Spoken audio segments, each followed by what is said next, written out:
बुलेटिनची सुरुवात एका महत्त्वाच्या राजकीय बातमीने आपण करूयात। शरद पवारांना कालही दैवत मानत होतो आणि आजही मानतो। अजित पवारांनी पुन्हा चुलत्यांची बाजू घेतलेली आहे। तळ्यात मळ्यात केल्यास निर्णय घेता येत नाही, राष्ट्रवादीचे नेते अजित पवारांचं हे सूचक वक्तव्य आहे।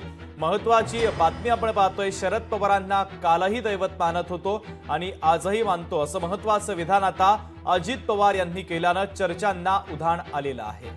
तर तळ्यात मळ्यात केल्यास निर्णय घेता येत नाही, राष्ट्रवादीचे नेते अजित पवारांचं हे वक्तव्य आहे। आम्ही घेतलाच ना निर्णय। आम्ही पण घरामध्ये आम्ही पण पवार साहेबांना दैवत मानत होतो, आजही मानतो।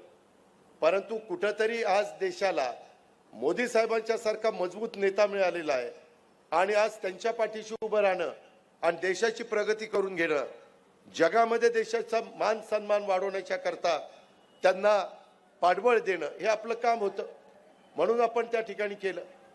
परंतु तळ्यात मळ्यात मग ते काहीच कळत नाही।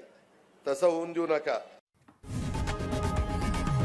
लोकशाही मराठी ऐका, पहा, जागरूक रहा।